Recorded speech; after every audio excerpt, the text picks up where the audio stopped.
Trump's China tariffs will stay in place for now, and the U.S. trade representative says there could be even more ahead if her upcoming talks with Beijing don't go well. Within just 2 months, the U.S. Drug Enforcement Administration seized 1.8 million fentanyl-laced pills, most of them made in China. Beijing breaks its own record. It sent a whopping 52 Chinese aircraft toward Taiwan, the highest reported number on record. Freedom in Hong Kong takes another hit. The city's largest independent trade union has disbanded, citing that political uncertainty made it too difficult to continue. And reports say Taiwan's pandemic numbers are shrinking, with no new virus cases found locally in 5 days. As the situation improves, officials are tweaking some of the island's prevention measures. Welcome to China in Focus. I'm Tiffany Meyer. First, we have a short announcement before we turn to our daily news. If you're interested in a short weekly summary of what's really going on in China and some behind-the-scenes content about what we're up to, make sure you subscribe to our China in Focus newsletter. You can find the link to sign up in the description box down below. Every Friday morning, the latest will land in your inbox. The Biden administration plans to keep Trump-era policies in place as it reins in China's unfair trade practices. The top trade representative says she'll talk to her Chinese counterpart as China fails to make good on its purchasing promises in 2020. NDD's Patrick Hayden has details on the new plan released today. U.S. Trade Representative Catherine Tai on Monday set out the Biden administration's new strategy on trade relations with China. For too long, China's lack of adherence to global trading norms has undercut the prosperity of Americans and others around the world. In recent years, Beijing has doubled down on its state-centered economic system. China's state command economy has increased, and free market principles have taken more of a back seat. This as concerns about human rights abuses increase, most notably in China's region of Xinjiang, where the administration deems genocide is happening. It is increasingly clear that China's plans do not include meaningful reforms to address the concerns that have been shared by the United States and many other countries.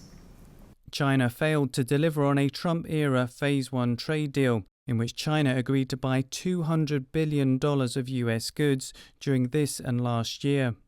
The United States still keeping pedal to the metal, pressure on China so that using the tariff leverage as a way to force the Chinese Communist Party to recognize that this administration is not going to be very much different in comparison with the previous administration. China met about 58% of its purchase commitments in 2020 and 69% this year to August. U.S. agriculture benefited the most, with about 92% of targets reached. The Chinese Communist Party and the Chinese government are basically pressuring U.S. multinationals, U.S. Chamber of Commerce, and business groups have been pressuring the Biden administration to let these tariffs go, so that we can go back to the old normal, which was basically no leverage with China. The Biden administration has maintained tariffs on nearly $360 billion worth of Chinese goods, enacted by the previous administration. It says it will be extending tariff exclusions on certain Chinese goods, but won't be pursuing a Phase 2 agreement with Beijing. Patrick Hayden, NTD News. U.S. Trade Representative Tai said she'll meet with her Chinese counterpart in coming days to review the Phase 1 deal. Senior officials also said on Sunday it is possible the administration will impose more tariffs on China if the talks don't go well. The U.S. Drug Enforcement Administration says it made more than 800 recent arrests. They involved the seizure of more than 1.8 million fake pills. The busts are part of a 2-month crackdown on the illicit fentanyl trade. Counterfeit pills that have been brought into the United States have been illegally produced in Mexico using precursor chemicals supplied by Chinese companies. Now, we will be working closely with Mexico to seek assistance to close these labs, and we call on China to work with us to help stop the misuse of precursor chemicals for criminal purposes. It's critical to understand that the fentanyl and the fentanyl-laced counterfeit pills that we seized in this surge are being mass-produced in Mexico by the Sinaloa and the CJNG drug cartels. These are the criminal organizations that we believe are responsible for producing the drugs that are flooding our streets. Authorities arrested the 810 drug traffickers in cities, suburbs, and rural communities across the United States. Fentanyl is blamed for the escalating overdose death rate in the United States. In the past, fentanyl was mainly mixed with heroin. Now it's often pressed into small blue tablets to closely match the color and markings of prescription oxycodone pills. The U.S. Deputy Attorney General said in a statement, opioids were responsible for nearly 3/4 of the more than 93,000 fatal drug overdoses in the United States in 2020. Drug Enforcement Agency testing shows 4 out of 10 fentanyl-laced pills contain a potentially deadly dose. A report by the U.S.-China Economic and Security Review Commission shows China remains the primary source of illegal fentanyl being trafficked into the United States, despite the Chinese regime banning it in 2019. Beijing sent 52 Chinese aircraft towards Taiwan on Monday. That's the highest reported number on record. Taiwan's defense ministry says from last Friday to Monday, Beijing sent about 150 aircraft into Taiwan's air defense zone. Taiwan's Premier Su Zhenchang criticized Beijing on Saturday morning. China has been wantonly engaged in military aggression, damaging regional peace. China's approach has been increasingly rejected by the international community. Taiwan's defense ministry says it sent combat aircraft to warn away the Chinese aircraft, and it also deployed missile systems to monitor them. Beijing's frequent military activities in Taiwan are drawing increasing condemnation. The U.S. State Department issued a statement over the weekend saying Beijing's military activity near Taiwan is destabilizing, risks miscalculations, and undermines regional peace and stability. The statement says the U.S. commitment to Taiwan is rock solid, and the U.S. will assist Taiwan in maintaining a sufficient self-defense capability and deepen our ties with democratic Taiwan. Hong Kong's largest independent trade union disbanded on Sunday. Vice Chairman Liu Teng said members of the Hong Kong Confederation of Trade Unions, or HKCTU, voted to break up because political uncertainty had made it difficult to continue. During the gathering, unionists joined hands, wearing T-shirts that said constant dripping of water wears away the stone. It's an old Chinese saying that means persistence will achieve an unlikely goal, similar to the English saying little strokes fell great oaks. Pro-Beijing media have suggested the union, HKCTU, was a foreign agent that can be punished with up to life in prison under the national security law Beijing imposed on Hong Kong last June. The law punishes what Beijing broadly defines as subversion, secession, terrorism, and collusion with foreign forces. That includes pro-democracy movements. HKCTU denies the accusations made against them. The union says it helped labor workers get long-delayed wages and that it negotiated to increase their salaries in line with inflation. According to Reuters, at least 29 trade unions in the former British colony dissolved this year for fear of violating the national security law. Some activists say the union situation in Hong Kong increasingly resembles that in mainland China.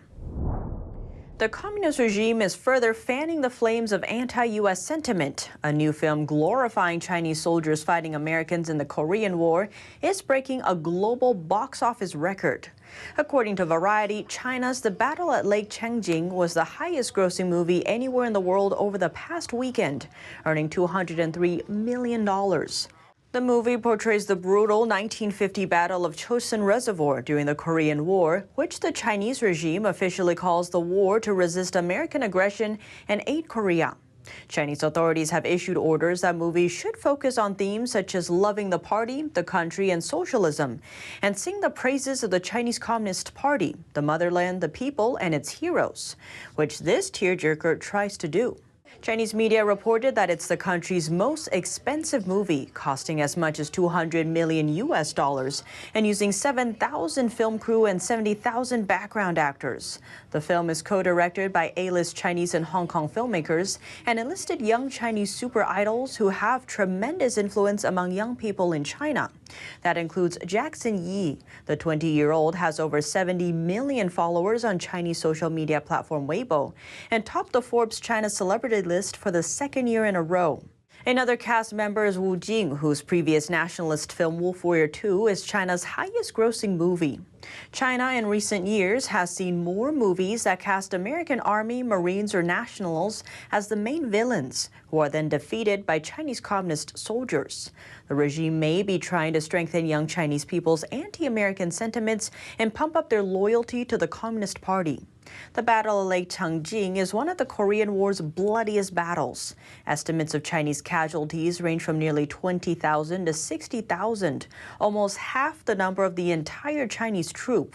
The Chinese regime says over 4,000 soldiers were frozen to death due to the extreme low temperatures. The U.S. reported over 10,000 casualties. That's including nearly 3,000 South Korean soldiers. The U.S. troops also provided cover and helped evacuate 98,000 North Korean refugees to South Korea. U.S. historians call it the greatest evacuation movement by sea in U.S. military history. Taiwan will loosen its rules on mandatory outdoor mask wearing starting Tuesday. The shift follows a 5-day reprieve from new locally transmitted virus cases found on the island. As of Monday, Taiwan has gone 5 days in a row without detecting any new local cases of the CCP virus, which causes COVID-19. The only cases found were in people who had traveled to the island from elsewhere. As it stands, there are no new reports of virus transmission within the island. Since the start of the pandemic, Taiwan's citizens have been able to maintain relative normal lives thanks to the low infection rate there. Residents were spotted over the weekend flying kites and playing in the sand on the beach. That's after Taiwan's Central Epidemic Command Center announced a loosening of mask mandates in certain outdoor areas. The new rule takes effect Tuesday.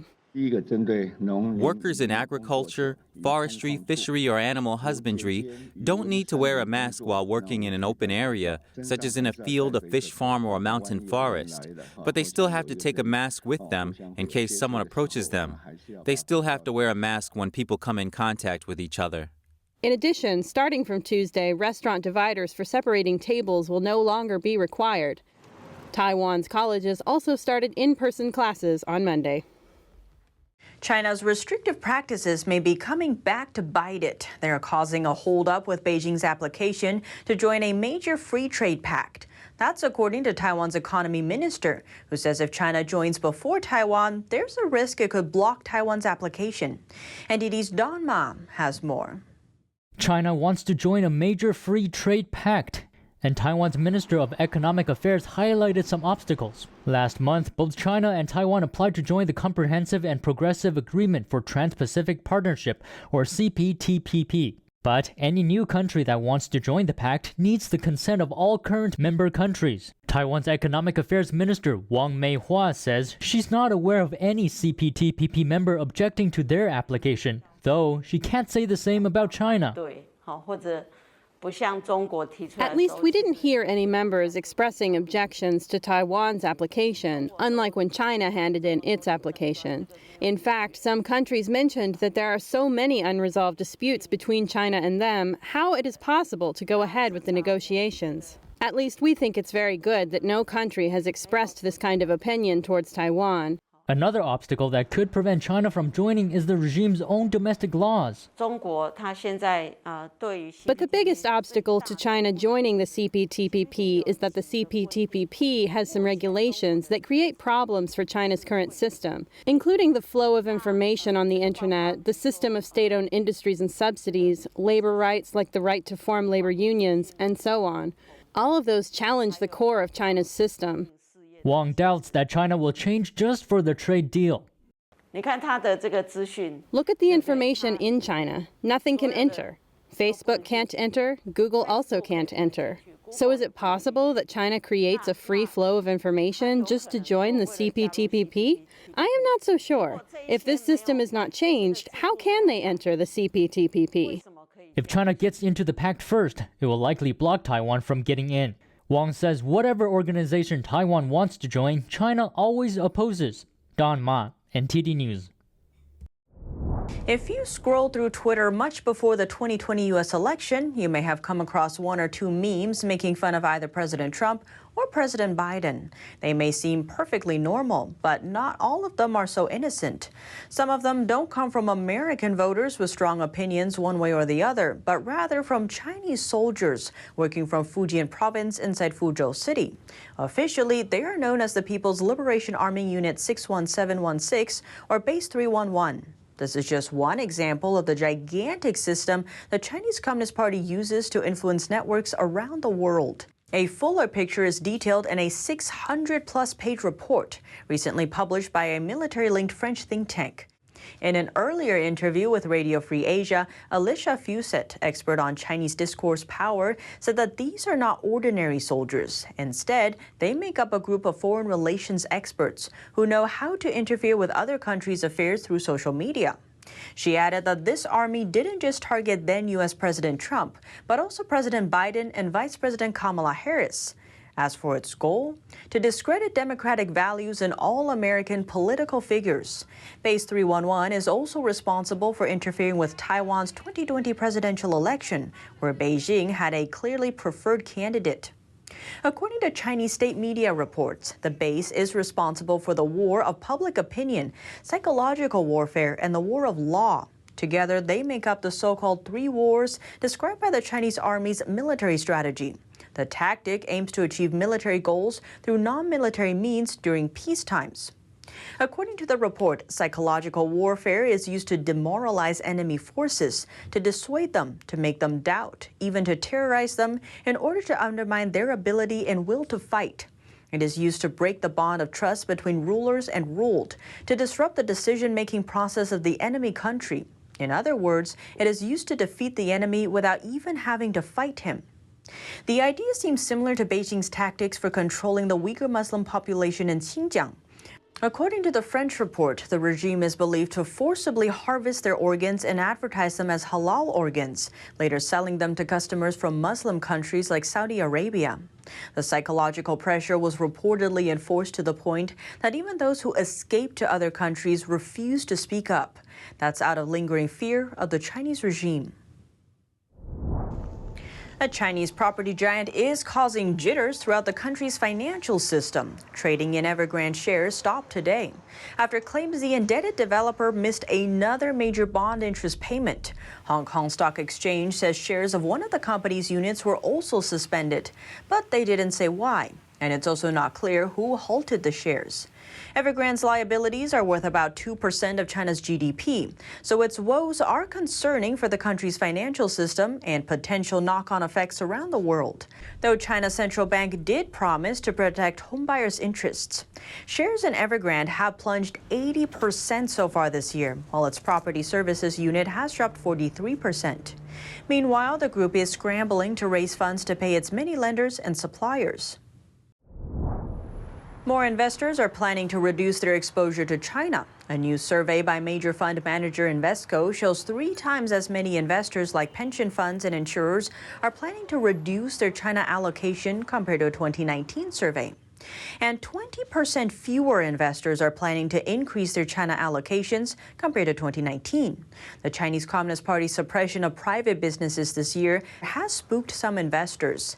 It halted the IPO of one of the country's largest companies, Ant Group, and its founder Jack Ma disappeared for a while. It also targeted American-listed companies like ride-hailing app Didi, likely hurting foreign investors. And now it's facing a potential debt crisis as its second-largest property developer Evergrande looks set to fold without government help. China is looking to boost its rare earth production to a record high this year by 20%. The move is part of the regime's efforts to build a more secure supply chain. Right now, China controls around 80% of the global supply, as well as 80% of the U.S. supply of rare earths. And the concern for the U.S. is that Beijing could use this advantage against them. This has to do with the importance of rare earth elements. The U.S. needs them to make fighter jets, laser weapons, and cell phones. Japan has already experienced Beijing stopping its rare earth supply. In 2010, Japan and China had disputes over a boat collision incident. Beijing got upset and later imposed a rare earth ban on Japan, then lifted the ban about a month later. A Chinese citizen journalist reappeared on YouTube after disappearing for 18 months. He says he was detained by authorities for reporting on the pandemic in Wuhan. But 2 other citizen journalists haven't been so lucky. One is still missing. The other is in critical condition due to going on a hunger strike in prison. Here's more.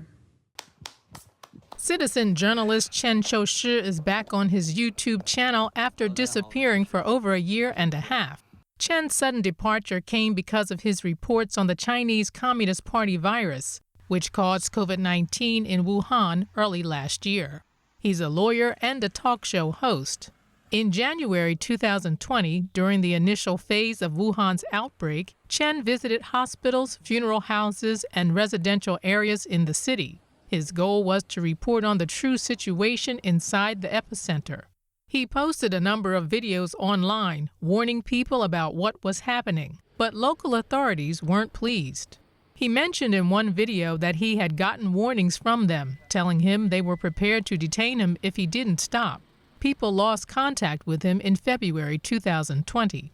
But he made a sudden reappearance last Thursday on YouTube. He looks noticeably different, thinner, and more pale. He tweeted, "I've experienced a lot in the past year and 8 months. Some are fine to talk about, some are not. I believe you get it." Chen was reportedly sent back to his hometown from Wuhan and put under house arrest since last October. His passport and lawyer's license were also revoked, and he wasn't allowed to contact the outside world. But compared to his situation, 2 more citizen journalists are suffering even more. Wuhan resident Fang Bin went to take videos of his local hospitals in February 2020, showing the death toll could be far more serious than official reports indicated. He was detained under what Beijing calls the crime of conspiring to subvert state power. Until now, his whereabouts have remained unknown. In another case, citizen journalist Zhang Jian is facing similar difficulties. She also went to Wuhan to report on the situation in February 2020 and was detained that May. Her local court sentenced her to 4 years in prison for the crime of disturbing the peace. She's gone on several hunger strikes while detained. Her health is currently in a critical state. Moving to the UK, hundreds of London protesters are trying to raise awareness about Beijing's human rights abuses. They marched all the way to the Chinese embassy in the city and even burnt a Chinese flag. Hong Kongers, Uyghurs, and Tibetans were among the protesters. One person was seen holding a sign that reads, "Resist the Chinese Communist Party," or CCP. After they arrived at the embassy, a number of demonstrators waved Tibetan flags while chanting, "Shame on you!" Inside China, Hong Kongers, Uyghurs, and Tibetans are facing increasing suppression from Beijing. Just last month, authorities sentenced 9 pro-democracy activists in Hong Kong to months in prison. The U.S. has declared that the Chinese regime is committing genocide against Uyghurs through mass detention and forced sterilization. British Foreign Secretary Liz Truss says the UK will be tough on countries that don't play by the rules. Speaking at the Conservative Party conference on Sunday, she said she's planning new security pacts to strengthen the free world against malign actors. NDT's Jane Werrell has the story. The new Foreign Secretary pledging to build security pacts with democratic countries to fight malign forces. The democratic world order faces a stark choice. Either we retreat and retrench in the face of malign actors, or we club together and we advance the cause of freedom. Speaking at the Conservative Party conference on Sunday, Liz Truss says Britain will challenge authoritarian states through security and trade. Here she directly warns Beijing. It's important we trade with China, but we must make sure it's reliable trade, that it avoids strategic dependency, and that it doesn't involve the violation of intellectual property rights or forced technology transfer. The world is safer and more prosperous when countries abide by their international obligations. She specifically spoke about an agreement between Australia, the US and the UK, which aims to counter China's growing influence in the Indo-Pacific. Liz Truss was the International Trade Secretary before she was promoted to Foreign Secretary during Boris Johnson's reshuffle in September. Speaking at a fringe event at the Conservative Party conference, she said that the US trade deal isn't the be-all and end-all for the UK, and she highlighted trade deals with the Pacific bloc. She also emphasised working out wider foreign policy with the US and Australia and trading with developing countries so that they won't be drawn into the orbit of authoritarian states. Jane Werrell, NTD News. And that's all for today's China in Focus. Thanks for watching and see you tomorrow.